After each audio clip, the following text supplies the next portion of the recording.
Beberapa waktu lalu kami membagikan tips menulis rapor dengan cepat. Kemudian ada beberapa pertanyaan terkait rapor. Karena itu kami ingin membagikan proses pembuatan rapor waktu tahun-tahun lalu, waktu masih offline ya. Semoga bisa menjadi referensi lah untuk bulan waktu-waktu ke depan. Jadi saya membuka folder lama di Google Drive karena sekarang saya sudah tidak aktif lagi mengajar di TK 2019 kemarin terakhir. Nah, ini dia.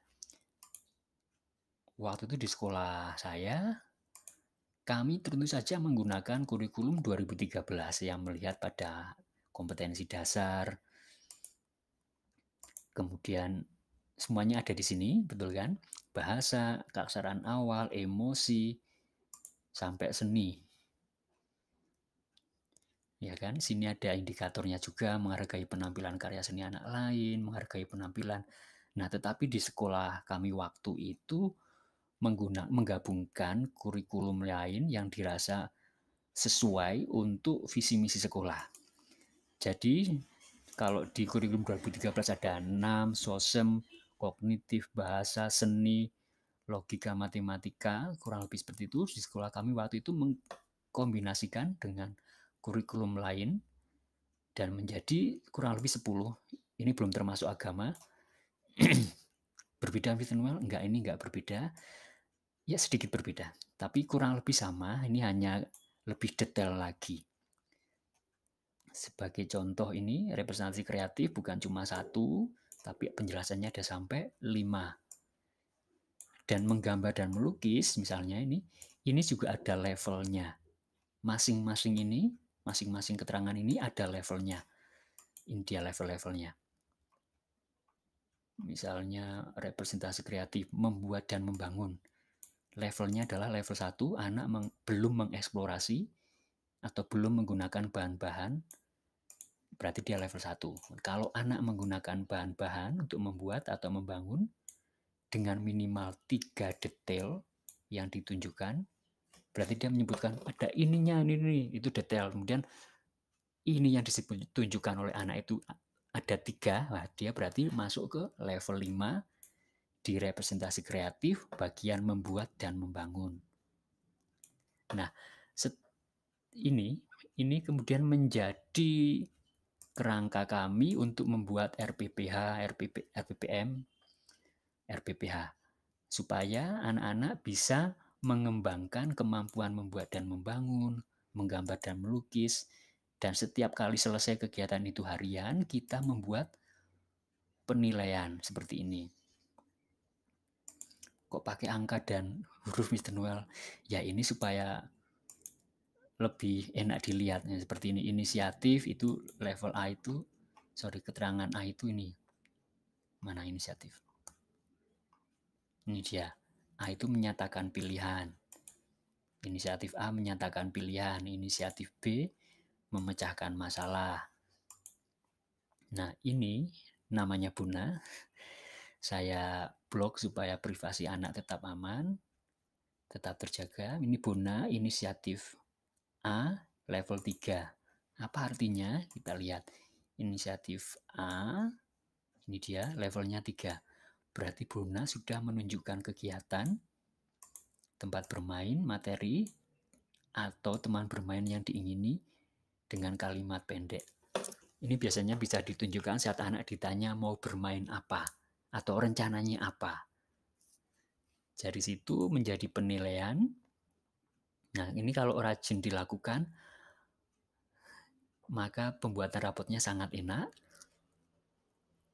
karena kita tinggal memasukkan kode-kodenya. Misalnya Buna E2, Buna G4. Ini punya anak lain benda yang ini. Buna J4. Nah, ini nanti kita tinggal ketikkan dan akan jadi rapot seperti ini.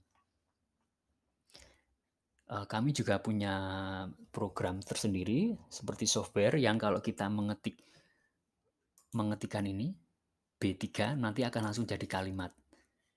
Kalimatnya seperti apa? Kalimatnya seperti ini nanti. Anak menunjukkan.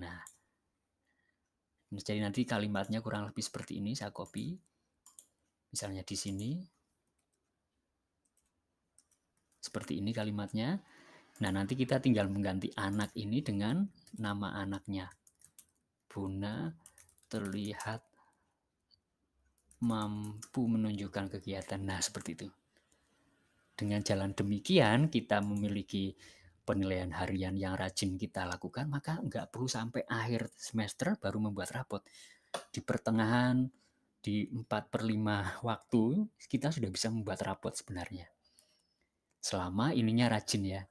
Biasanya sih awal-awal rajin. Di pertengahan baru kerasa itu RPPH-nya meminta rapat-rapat.